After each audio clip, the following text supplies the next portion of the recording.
I fly with Firearms about 3 times a month. I'm going to show you guys how to do it in 4 simple steps. 1, choose a hard case that can be locked. 2, choose some locks, any locks. 3, when you get to the airport, go to your airline's full service desk and say you have a firearm to declare. You are then going to get a firearm declaration tag. Make sure that tag goes inside of the case.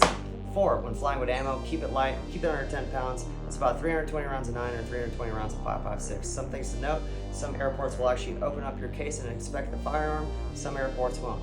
Keep everything unloaded at all times, obviously. Have a safe flight.